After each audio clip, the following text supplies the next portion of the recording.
The suitcase was still damp from the rain outside. He'd just returned from another conference. I told him I'd do the laundry.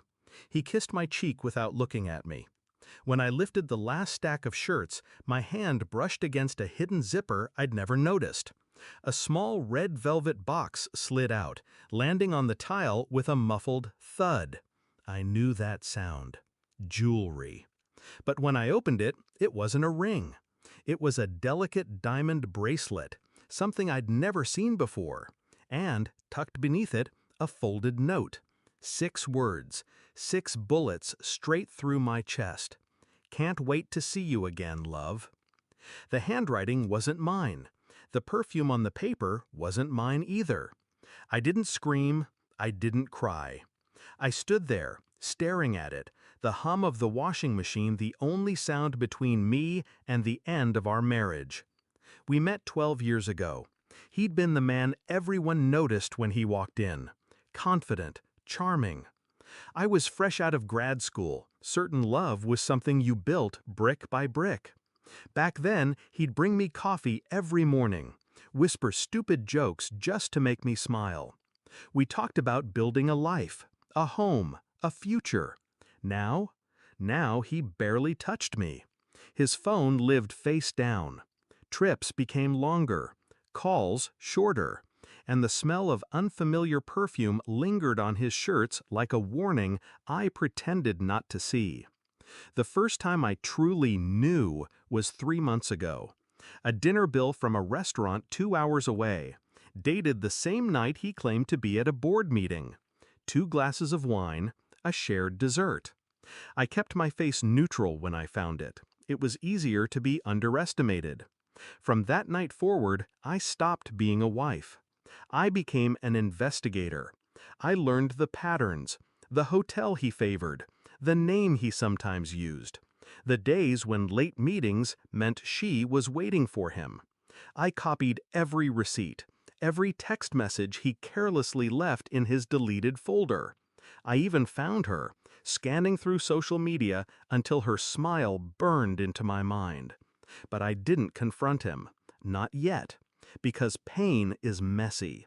Revenge is art. Step 1. Secure myself. I met with a lawyer in a quiet cafe on the other side of town. Every asset, every joint account, mapped out.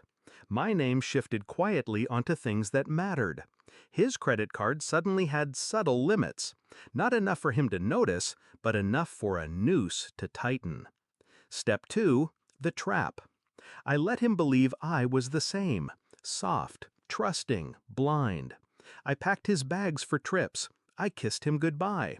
But every time I added a little more to the file. Photos, timestamps, proof so airtight no lawyer could breathe through it. Step 3. The knife. Her birthday was coming up.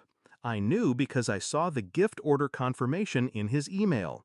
An engraved bracelet. I replaced it with a cheaper imitation and took the original to my safety deposit box.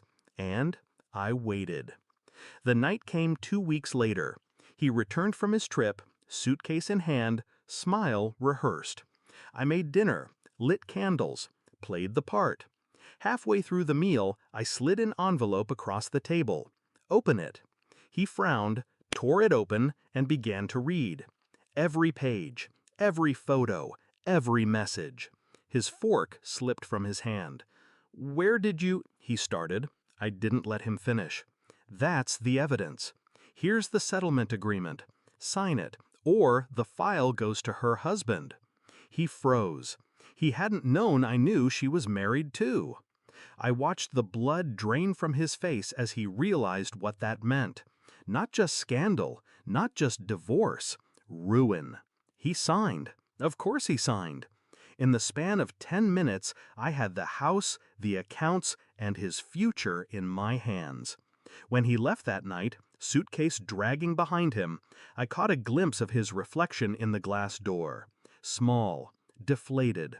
A man who thought he'd played me, now realizing I'd been playing him for months. I still have the red velvet box. Sometimes I open it, just to remind myself. Not of the pain, not of the betrayal, but of the moment I chose silence over rage, calculation over chaos, and won. Because in the end, he left with nothing, and I walked away holding everything that mattered.